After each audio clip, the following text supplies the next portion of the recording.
I honestly don't think I've ever seen anything like what I just witnessed in this game. Well, we did see something similar last season against the same team in which the Bulls were down 19 in the third quarter and ultimately won the game by double digits. But boy, after the Bulls were down by as many as 19 in just the first quarter, I thought we were in for another embarrassing ride like we saw in the home opener against the Cavs, and did not expect the Bulls to pull off an over 40-point swing to not just get back into the game, but to flip the script and start blowing the Celtics out.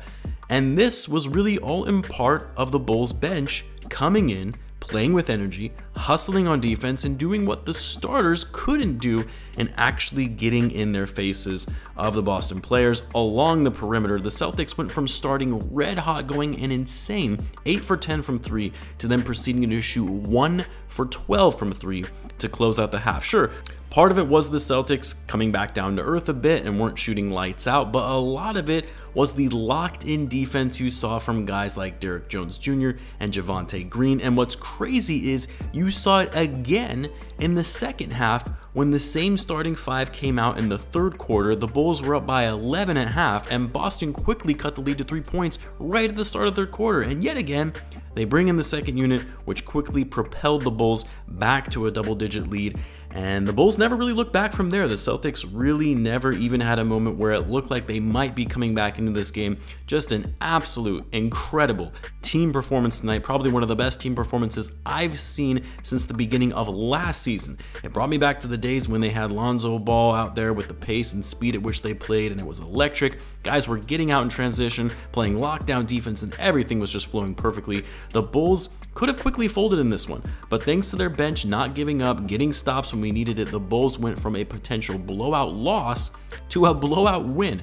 And speaking of the incredible performance by the bench, that brings me to the sponsor of today's video, benchmob.com. That's right, guys. You remember the good old days of the 2010 through 2012 when we had that incredible bench mob that helped get the Bulls back-to-back 60-win seasons? We've got ourselves the Bench Mob 2.0 this year. Show your support for the Bulls Bench Mob by shopping for gear at benchmob.com for shirts, hoodies, hats, and more.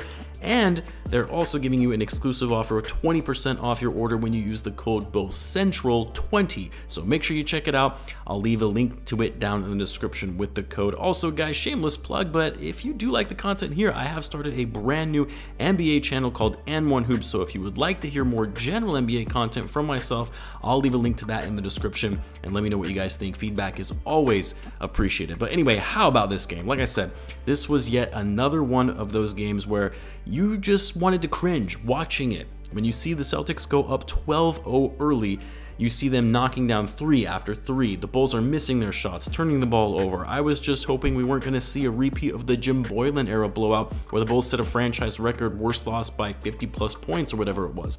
But they got their act together by the end of the first quarter, cut it to single digits, and then the guys just went off in the second quarter, outscoring Boston 35-15. And really, that last 3 points that they had was just a heave at the buzzer by Marcus Smart that happened to get banked in. So many great things that came from this game when you look across all the individual performances, which I'll get to. But the most important thing from today was the Bulls played as a team. And the Bulls realized, hey, good things can happen when you play great defense and move quickly in transition instead of settling for plays in the half court. 29 assists as a team. They dominated on the boards, out-rebounding the Celtics 60-44, which I talked about in my weekly preview video from this morning, that this was a game the Bulls had to take advantage of the Celtics needing to play small ball with no Robert Williams. And then get this, the Bulls actually shot the ball well and were calculated with the threes that they took, shooting 10 for 21 from deep, 48% from the field, while also forcing the Celtics to shoot 37% from 3. And it was well under 20% from the second quarter and beyond for Boston, as they just kind of went ice cold from there. It wasn't even just from deep. They were missing easy shots even inside the paint. Nothing was going their way no matter how hard they tried. You knew that things were going south for them when their head coach got tossed. Grant Williams got tossed after that, although the contact he made with the ref looked pretty incidental. But at that point, it just wasn't their night. It felt nice to finally start getting some calls our way, though. I feel like we haven't had that in a while. Anyway, the first guy I wanted to call out was our guy, Chicago-owned Dosunmu. I know fans have been a little hard on Ayo the last couple of games. Not a lot, it's very few, but you have to understand that this is only the kid's second season.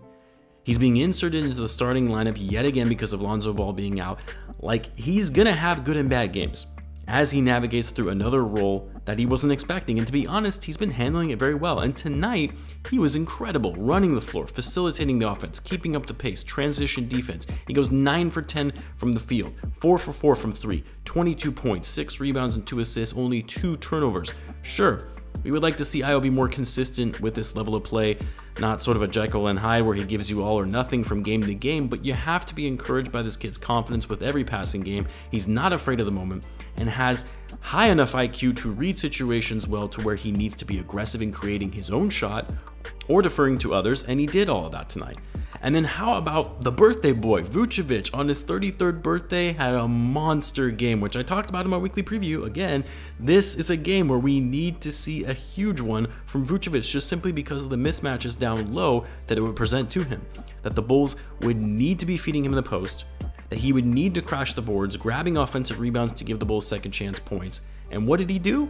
Puts up 18 points and 23 rebounds to go along with 5 assists, 7 for 19 shooting, 0 for 3 from 3. You know, I really need to see Vooch stop taking so many threes. I know it's ideal when you have a big who can help space the floor, but how much is he actually really spacing the floor when he can't shoot threes like he used to? He's so much more effective operating inside. You need that presence down low for rebounding. Like tonight, Vucevic had 10 offensive rebounds alone. That's insane.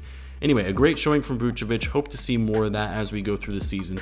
DeMar, pretty much a standard DeMar game. 25 points, 5 rebounds, 5 assists, shot 10 for 17. Seems like he's always shooting above 50% at this point. Didn't even need to take a single three to put up the numbers that he had. And of course, he gave the Bulls some big buckets when Boston started making that little rally to bring them within 3 points in the third quarter. Zach Lavine, not the best game. Looked a little sloppy when getting to the basket, was either turning the ball over or missing layups at times. He still managed to finish the game with 19 points on 5 for 15 shooting. He was good from 3 tonight though, going 3 for 5, but hoping this is still just a little more rust from Zach to start the season and hoping he shakes that off. And then there's Patrick Williams. I mean, what can I say that hasn't already been said? He started the game, started the third quarter, but only played a few minutes in each before getting benched and didn't find his way back onto the court until garbage time. I'm not going to belabor the point, but I do think there is going to be value in having Pat come off the bench. You guys already know this. I don't know if it's a confidence thing, because even when he is trying to create his own shots like we saw tonight, it's just not at the best times, and he ends up missing most of those shots. Another 4-point night for Patrick in just 15 minutes. Really need to see more from him. But anyway, the bench mob.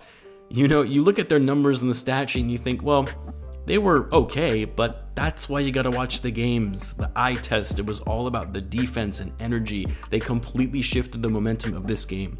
And it kind of started with the spark of Derrick Jones Jr. and what he provided. I still can't figure out why he was out of the rotation before, but 10 points, was getting to the foul line, active hands, deflecting passes and shots. He was a plus 16 on the night, as was Andre Drummond, who only had 2 points but 12 rebounds, and was a major plus for the Bulls coming off the bench. Also, Alex Caruso hasn't really had a good game so far this season, but tonight his impact on the court was palpable. He was a plus 29 for the night, 7 points, 4 assists, 3 rebounds, 2 blocks, and was all over the place, hounding guys like Brown, Smart, and Brogdon. That's the Alex Caruso we need to see, pestering guys and getting in their faces. I don't need to see him taking a bunch of jump shots. I want to see him scrapping and clawing on defense and preventing guys from getting easy looks. And then both Javonte and Dragic were key tonight in the Bulls' comeback. Dragic, from a facilitation standpoint, being that floor general in the second unit, and Javonte, just the energizer that he is. Anyway, all of it was great. I absolutely love this game. It also helps when it's against the Boston Celtics, a team that I really can't stand. And hey, how about that? That's 2 teams now that the Bulls have defeated, who were top 2 teams in the East last season after a year in which the Bulls kept getting rocked by all the top teams in the NBA. Love to see it. The Bulls are off tomorrow and then right back at it again on Wednesday at the UC, where they'll be taking on the Pacers, hoping that's an easy win, but you never know with this team. Be sure to subscribe, guys, and I will catch you in the next one.